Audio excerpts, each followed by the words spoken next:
उपस्थित असे सन्माननीय भरंत मिलिंद बोधिसत्व ज्यांची धम्मदेशन आपण घेतली असे भगवंत बुद्धकीर्ती महादेव, माननीय अनिलजी नरवाडे, माननीय भंते सुगत शांते, माननीय एस.टी. शिवभगत, भंते मुक्तीनंद केरो,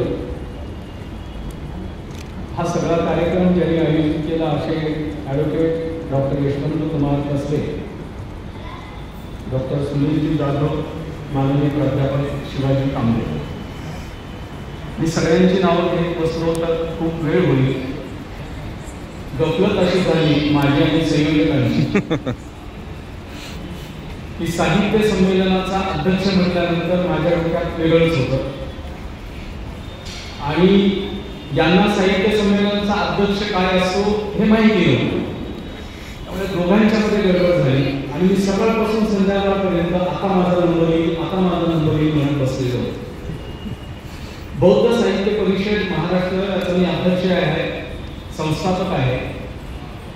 8 बौद्ध साहित्य संमेलन मी प्रत्येक जिल्ह्यात एक साहित्य संमेलन अशा प्रमाणे घेतलेली आहे आणि 11 धम्म परिषदा मी सातत्याने घेतोय. 25 तारीख फिक्स असते, 25 डिसेंबर. उमरगा तालुक्यामध्ये तुगाम नावाचं गाव आहे माझं, त्या ठिकाणी ही धम्म परिषदा होतात आणि साहित्य संमेलन महाराष्ट्रात होतं. कसबे साहेबांच्या पाठीमागं मार्गदर्शक जे लोक असायला पाहिजे होते ते नाही आहेत. त्यांनी ती खंत व्यक्त केली, संयोजकांनी पण ती खंत व्यक्त केली. खरं तर साहित्य संमेलनाचा उद्देशच मुळा हा होता की अखिल भारतीय बौद्ध साहित्य संमेलन नेमकी या देशामध्ये का झाले पाहिजे. मराठी साहित्य संमेलनं होतात, ग्रामीण साहित्य संमेलनं होत आहेत, शिवार साहित्य संमेलनं होत आहेत, वेगवेगळ्या नावानं या महाराष्ट्रामध्ये साहित्य संमेलनं होत आहेत. परंतु बौद्ध साहित्य संमेलन झालं पाहिजे असं कसबेंना का वाटलं आणि बौद्ध साहित्य संमेलनाची या देशाला गरज काय. मी सगळ्या वक्त्यांना ऐकत होतो. एकाही वक्त्यांनी या विषयाला स्पर्श केला नाही. ते विसरून गेले की हे अखिल भारतीय बौद्ध साहित्य संमेलन आहे. त्यांना असं वाटलं, काहींना असं वाटलं की धम्म परिषद आहे, काहींना असं वाटलं हा पक्षाचा मेळावा आहे.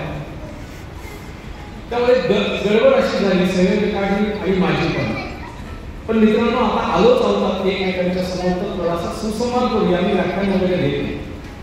मला थोडीशी वेगळी माहिती आपल्या समोर ठेवायची.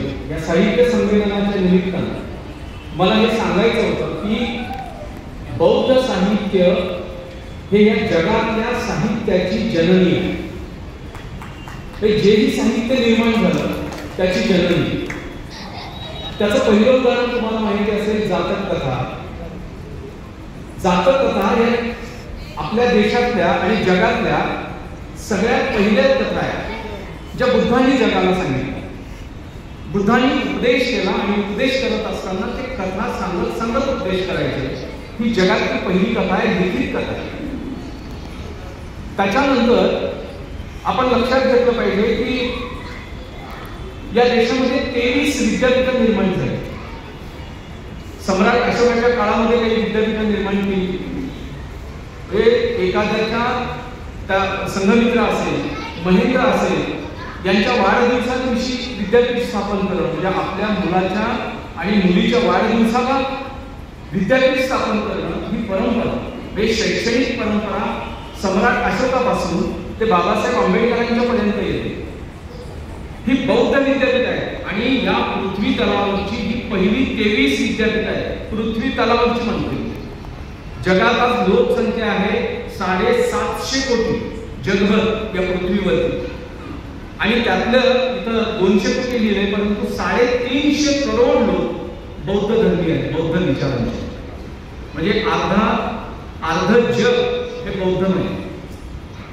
आणि बुद्ध स्वाभिमानाने आणि अभिमानाने सांगण्याची गोष्ट आहे या मातीत नाही, भारतात नाही, या भूमीत नाही.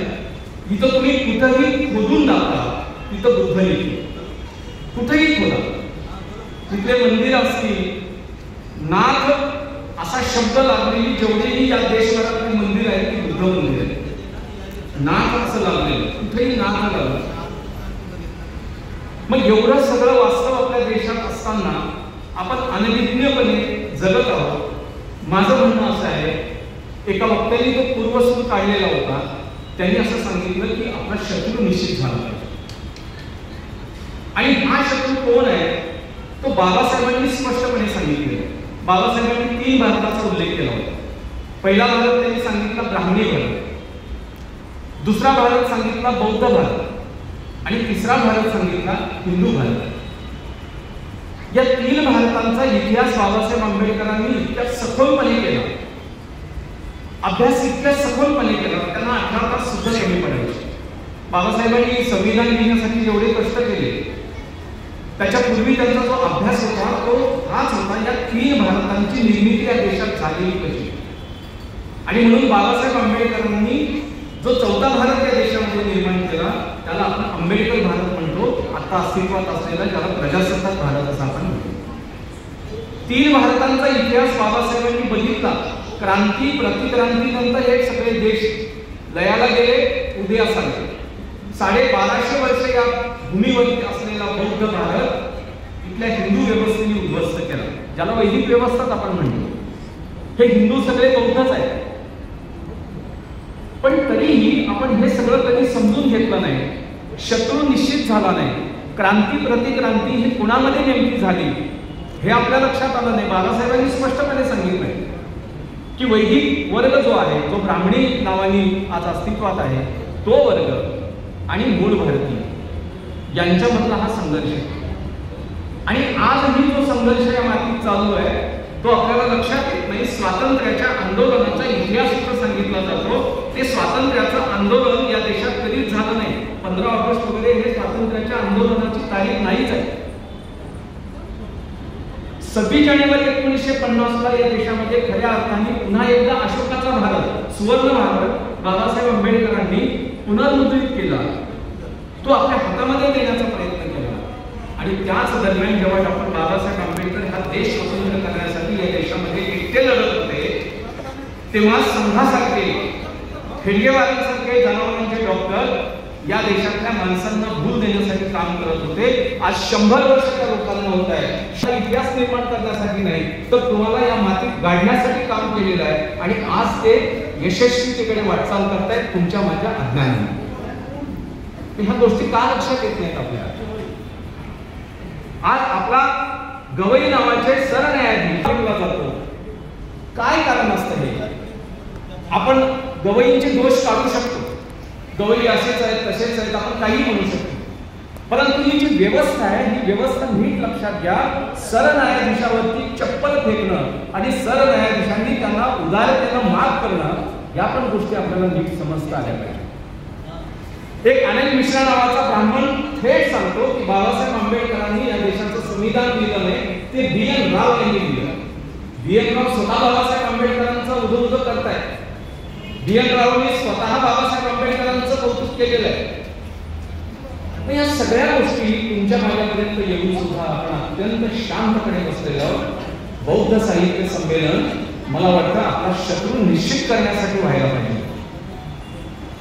आपला शत्रू म्हणजे आपण काय करायला पाहिजे हे वक्त्यांनी सांगितलं, पण माझं असं म्हणणं आहे की आपण काय करू नये हे शिकायला पाहिजे.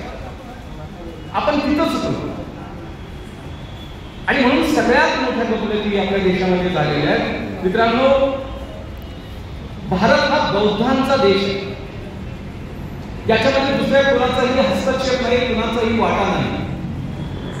म्हणून आपण आता एक अशी प्रतिज्ञा केली पाहिजे की हा भारत बौद्धांचा देश आहे, सारे भारतीय बौद्ध आहेत. समता, स्वातंत्र्य, बंधुता हीच भारतीय नागरिकांची खरी ओळख आहे. भारत हा कधीच विविधतेने नटलेला देश नव्हता आणि पुढे राहणार पण नाही. सर्व भारतीयांची प्राचीन संस्कृती ही बौद्ध आहे. नागरिकांचा सन्मान, दर्जा हेच भारतीयांचे मानवी मूल्य आहे. जातीविहीन देश निर्माण करणे हे आपल्या सगळ्यांचं उद्दिष्ट आहे. महापुरुषांच्या जाती आपण निर्माण केल्या. खूप छान दिलेलं होतं, कोणी नीट बघितलं नाही. त्यांनी भाषणाच्या टाकणं बौद्ध नाट्य, बौद्ध काव्य, बौद्ध संगीत, बौद्ध शिल्पचित्र स्थापत्य केलं. हे विषय दिलेले होते.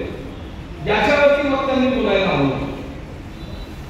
या देशातली स्थापत्य कला कणारदाराचा जो ब्राह्मण आहे, तक्षशिला विद्यापीठाचा जो विद्यार्थी, जगातलं पहिलं शिल्प या ब्राह्मण व्यक्तीने, या विद्यार्थ्यांनी निर्माण केलं. जगातलं पहिलं शिल्प. आणि त्याच्यानंतर जगभर शिल्पकला केली. म्हणजे शिल्पकलेची सुरुवात सुद्धा बौद्ध संस्कृतीमध्ये. नीटपणे लक्षात घ्या, या देशातले सगळ्या सणावळ्या, जेवढेही उत्सव होतात या देशामध्ये, ते सगळे बौद्ध उत्सव आहेत. आज आपण स्वस्तिक जर आपल्या घरावरती लिहिलं तर बौद्ध लोक आपल्याकडे येतील आणि हा बौद्ध गद्दार आहे असं सांगतील. परंतु स्वस्तिक हे 4 आर्य सत्यांचं प्रतीक आहे आणि ते बौद्ध प्रतीक आहे. गणपतीचं विकृतीकरण झालं. गणपती उत्सव हा आपला आहे. दीपावली हा उत्सव आपला आहे. बुद्ध जेव्हा 18 वर्षानंतर आपल्या वस्तीमध्ये परत आले तेव्हा राजा सिद्धोधन यांनी सगळ्या राज्याला असं सांगितलं की राजपुत्र परत येतोय, घराघरामध्ये दिवे लावले पाहिजे, उत्सव साजरा केला पाहिजे. तो दिवस आहे. आज आपण त्याचा द्वेष करतो. द्वेष यासाठी करतो की या लोकांनी, या देशातल्या लोकांनी, ब्राह्मणांनी, वैदिकांनी हे सगळे सण उत्सव हायजॅक केलेले आहेत, त्यांच्या ताब्यात घेतलेले. आणि हे ताब्यात का दिले तर बौद्ध भिक्षूंच्या कत्तली या देशामध्ये झाल्या. प्रचंड मोठ्या प्रमाणामध्ये ग्रहदत्ताच्या कत्तलीनंतर, जे प्रतिक्रांतीनंतर या देशामध्ये सगळ्या बौद्ध भिक्षूंच्या कत्तली झाल्या, विद्यापीठे उद्ध्वस्त झाली आणि धर्मपीठांची निर्मिती झाली. मित्रांनो, लक्षात घेतलं पाहिजे, हा सांस्कृतिक लढा आहे. जोपर्यंत आपल्या डोक्यामध्ये संस्कृती जाणार नाही, सांस्कृतिक वैभव आपल्यामध्ये निर्माण होणार नाही, तोपर्यंत आपण बौद्ध भारत अस्तित्वात आणू शकत नाही. म्हणून बाबासाहेब आंबेडकर धम्मदीक्षा घेत आहेत तर तो दिवस दसरा निवडतायत. 14 तारीख निवडत नाही, दसऱ्याचा दिवस निवडतायत. कारण त्यांना हे सांगायचं आहे हा तुमचाच आहे. विजयादशमी वगैरे हा शब्द नंतर आला, ते सम्राट अशोकाची विजयादशमी आहे. पण बाबासाहेब आंबेडकरांनी हा दिवस निवडण्यामागचा उद्देश आपण नीटपणे समजून घेतला पाहिजे की तुम्हाला तो पर्याय आहे आणि पर्यायाने आपण त्या संस्काराकडे गेलं पाहिजे आणि समजून घेतलं पाहिजे की हा सण आपला आहे. मित्रांनो, हे उत्सव जे आहे या देशामध्ये, सगळे सण आणि उत्सव हे बौद्धांनी निर्माण केलेले आहेत. ही बौद्ध संस्कृतीचे उत्सव आहे. प्रत्येक सण घ्या तुम्ही, त्याच्या तपशिलामध्ये जात नाही, कारण दिवसभर तुम्ही खूप ऐकलेलं आहे आणि काही पण ऐकलेलं आहे. त्यामुळे आता योग्य तुमच्या डोक्यात जाईल की नाही माहित नाही, मेंदूवर सगळ्यांनी गिरवून गेलेलं आहे. म्हणून एक गोष्ट लक्षात ठेवली पाहिजे की मुद्दा म्हणून मी तुम्हाला इथे एक गोष्ट सांगतो